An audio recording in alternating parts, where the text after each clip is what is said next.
We open to the captain being pulled in 5 different directions at once by people who all want her attention for some reason or other. One of the reasons is to test the new holo emitters being installed in key areas so that the dock has some freedom on the ship. This is a partial success. Janeway gets a bit pissy at the failure, and the doc asks when she last took some time off. Dissatisfied with the answer, he prescribes recreation and makes it an order. There's nothing more entertaining than spending time with Lord Stickass and the Children of the Damned on the holodeck, so she's going to do that, but not before a shot of her looking at a photo in her quarters. If you wanted another reason to like Janeway, you'll notice that she's giving more attention to her dog than the guy. I applaud your priorities. Off to the holodeck we go and reacquaint ourselves with Lord Stickass. Janeway doesn't need this though, as she seems to be very familiar with him indeed. They're interrupted by the housekeeper and Lord Stickass's terrifying kids. There's some chatter about the daughter playing a piano, where it's implied that it isn't her but spooky mummy ghost based on previous episodes. Then, as we're about to get into the meat of the mystery, Chakotay calls. An alien representative wants to chat, so away we go. Tangentially, doesn't this qualify as disobeying an order from the Doctor? Up on the bridge, Neelix is warning them about the species they're currently encountering. They're called the Botha, and there are rumours they don't like outsiders. In fact, it's suggested they might be destroying any ships who enter their space. After a brief conversation, the Botha say they'll send someone to evaluate Voyager, and may grant them passage as a result. No further data is given. Neelix wants to use the time before they arrive to tell Janeway all he can about them, and hey, why don't we do that in the mess hall so you can grab a meal? The bridge crew exchange some looks that suggest this is a concerted effort to make her focus on her needs, which is rather touching in its own way. While there, Neelix runs through the many items he's created for today's buffet, one of which is a plate of cucumber sandwiches. Thing is, one of Lord Stickass's kids made a fuss about cucumber sandwiches earlier on the holodeck, and they were laid out identically. Coincidence? Part of the Bothan evaluation? Stress from Janeway? We're not sure. Janeway takes a look at one, then puts it back, which is a bit disgusting, quite frankly. We've managed faster than light travel, but still poke at food. Savages. Then Neelix pours some tea into a copy of the cup that got smashed by the same holoprogram character.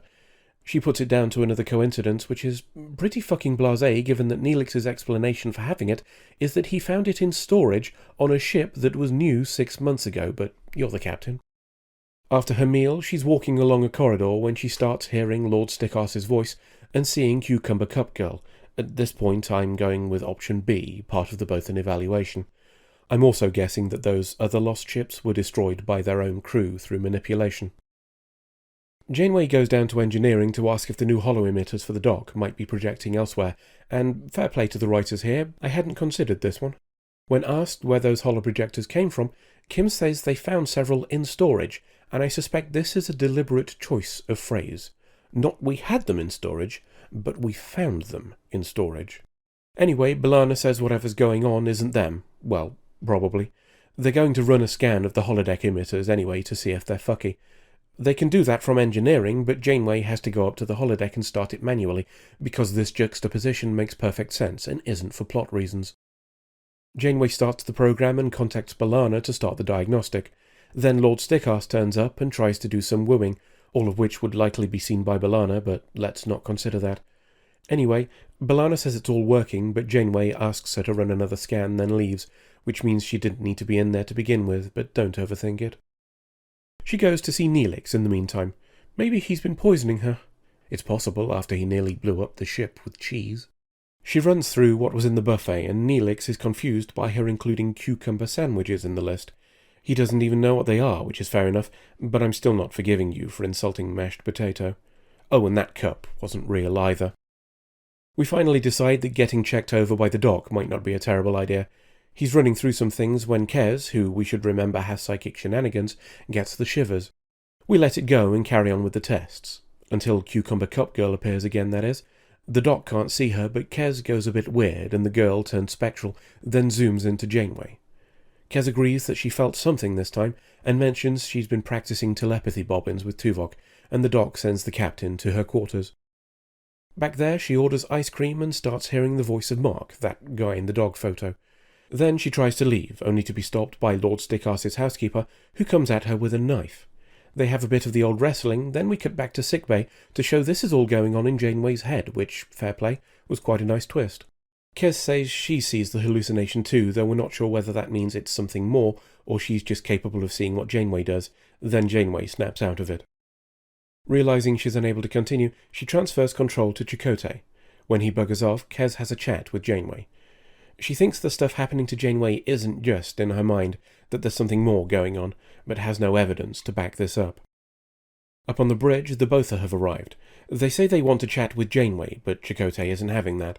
After some cursory discussion, Tuvok cuts them off and makes it look like a technical fault. He says he's found something weird on scans. As Chakotay pulls the ship back, two ships decloak and start taking shots at them. In return, we do some pooping of our own.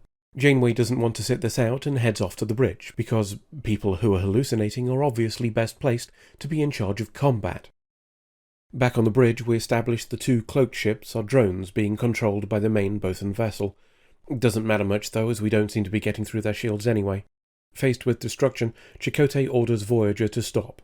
The ships surround them, and the Bothan tells him that, as his ship is damaged and the captain incapacitated, he should surrender, which is curious, as we didn't tell him that she was incapacitated. Then Janeway gets to the bridge.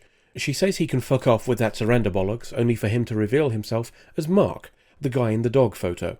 She's clocked him now, though, and asks Paris who he sees. Apparently, he sees his dad, not this Mark guy. Janeway tells Tuvok to run a super special science scan and get some fireworks ready, but he's too busy seeing his wife. It seems this problem is happening all over the ship, as B'Elanna calls to tell them that people are going screwy, and that she detected some sort of energy coming from the Bothan ships. B'Elanna might be able to science it, but that'll take time. I'm guessing around 8 minutes, seeing as there are currently 11 left in the episode. In an astonishing display of poor judgment, Janeway tells Neelix that, as morale officer, he should help bring people out of their delusions, and I cannot think of a single greater reason to reject reality than being reminded that Neelix exists in it. More and more of the crew are succumbing to the delusions, but Paris isn't one of them.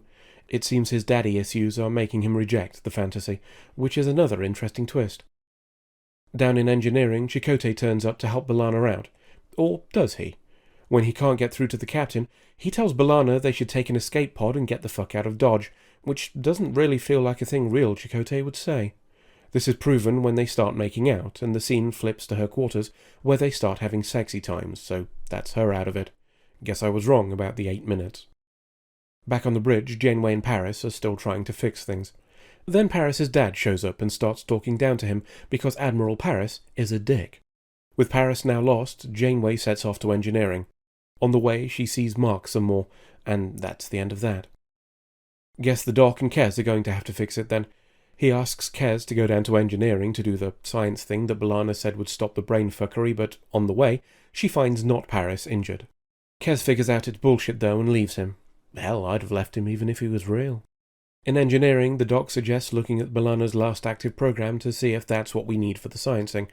There's some confusion over how to make it work though, and the Doctor goes off to read the fucking manual. Then Neelix turns up, and frankly it doesn't matter if he's real or not, because he'll fuck it up anyway.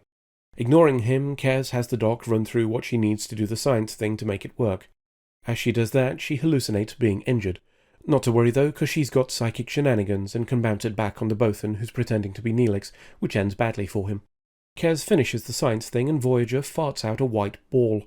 People start waking up as Janeway tells the Bothan that she's going to stop him, only for him to disappear along with his ships. If any of them existed to begin with.